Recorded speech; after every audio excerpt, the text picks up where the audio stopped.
আসসালামু আলাইকুম। আমরা জানি সেট পিসে একসময় বিশ্বের সবচেয়ে ইফেক্টিভ দল ছিল জার্মানি। জার্মানেরা ঐতিহাসিকভাবে কিংবা জিনগতভাবে সেট পিস এক্সপার্ট। বর্তমানে জার্মানি নিজেদের হারিয়ে খুঁজছে। অন্যদিকে অস্ট্রেলিয়া বর্তমানে বিশ্বের one of the best set piece specialist team. আর Bangladesh one of the most set পিসে গোল কনসিড করা দল। তাই অতীতের অভিজ্ঞতা এবং অস্ট্রেলীয় ফুটবলারদের ফিজিক্যাল ইফিসিয়েন্সি আরও একটা সেট পিস জুজুর ইঙ্গিত দিয়েছিল। কিন্তু বাংলাদেশের স্প্যানিশ কোচ হাবিয়ের কাবরেরা ম্যাচের আগের দিন সংবাদ সম্মেলনে বলেছিলেন মেলবোর্নের পুনরাবৃত্তি ঢাকায় হতে দেবেন না বাংলাদেশের খেলোয়াড়েরা। শিষ্যরা তার ইজ্জত রেখেছেন। কিংস এরেনায় বিশ্বকাপ বাছাই পর্বের এই ম্যাচে অস্ট্রেলিয়ার বিপক্ষে ভালোই প্রতিরোধ গড়েছিল বাংলাদেশ। বিশ্বকাপের নিয়মিত খেলা সাবেক এশীয় চ্যাম্পিয়নদের শক্তি সামর্থ্যের তুলনায় যোজন যোজন পিছিয়ে থাকার পরও এই ম্যাচে একেবারে উড়ে যায়নি কাবরেরার শিষ্যরা। 2-0 গোলে হেরে যাওয়া ম্যাচে লড়াইটা ঠিকই করেছেন তপু বর্মন, ইসা ফয়সাল, সোহেল রানারা। বাংলাদেশ সাধারণত 4-3-3 ফরমেশনে খেলে অভ্যস্ত হলেও আজকের ম্যাচে খেলে মূলত 3-5-2 ফরমেশনে।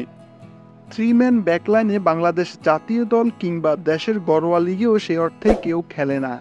তারপরও অস্ট্রেলিয়ার আক্রমণ ঠেকানোর জন্য লো ব্লকে 3-ম্যান ব্যাকলাইনে শিফট করে বাংলাদেশ এবং ম্যাচটি হারলেও কোচের এই ট্যাকটিক্স সফলই বলা যেতে পারে। এছাড়াও অস্ট্রেলিয়া এমন একটা দল যাদের হোম কন্ডিশনের সুবিধা নিয়ে আটকানো সহজ নয়, কারণ বাংলাদেশের ফুটবলারদের তুলনায় তাদের খেলোয়াড়দের ব্যক্তিগত স্কিল যে অনেক বেশি। তারপরও ম্যাচে বাংলাদেশের ফুটবলাররা অস্ট্রেলীয় দলের সঙ্গে বুটে বুটে টক্কর দিয়েছে। অস্ট্রেলিয়া দল গোলের সুযোগ তৈরি করেছে যথেষ্টই, কিন্তু সেদিক দিয়ে ব্যর্থতা কিছুটা ছিল তাদের ফরওয়ার্ডদেরও। বাংলাদেশের রক্ষণ বারবার ফাঁকি দিলেও গোলটাই তারা বের করতে পারেনি প্রথমার্ধের 30 মিনিট পর্যন্ত। এর মধ্যে রাকিব হোসেন, মুরসালিনেরা সাহস করে আক্রমণে ওঠার চেষ্টা করেছেন, কিন্তু স্কিলে ফেরে ওঠেননি অস্ট্রেলিয়ার দীর্ঘদেহী ডিফেন্ডার কাই রোলেস, রায়ান স্ট্রেন ও হ্যারি শুটারদের সঙ্গে। জামাল ভুঁইয়াকে একাদশের বাইরে রেখেই এদিন মাঠে নেমেছিল বাংলাদেশ। জামাল এর আগে অস্ট্রেলিয়ার বিপক্ষে 3টি ম্যাচে খেলেছেন, তবে মাঝমাঠে মোহাম্মদ হৃদয়, সোহেল রানা জুনিয়র এবং সোহেল রানা সিনিয়র চেষ্টা করেছেন। যদিও জামালকে দ্বিতীয়ার্ধের 55 মিনিটে কোচ চোট পাওয়া সোহেল রানা জুনিয়রের জায়গায় মাঠে নামিয়েছেন।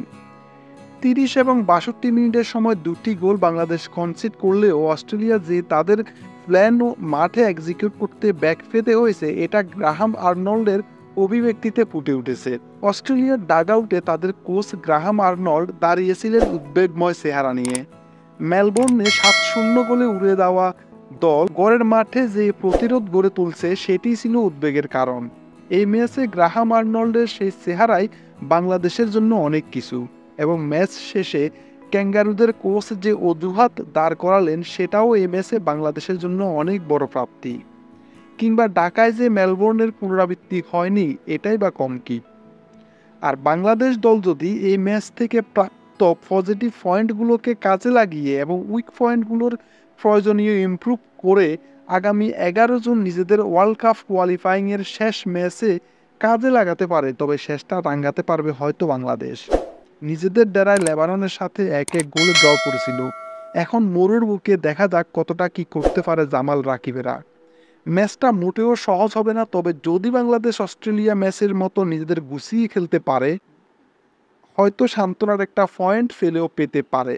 যাই হোক, এবারের সম্ভাবনা উবে গেলেও হামজা চৌধুরীর ইনক্লুশন সামনের দিকে হয়তো আশার ফালে পাল তুলতে পারবে Bangladesh. Best of luck Bangladesh football দল।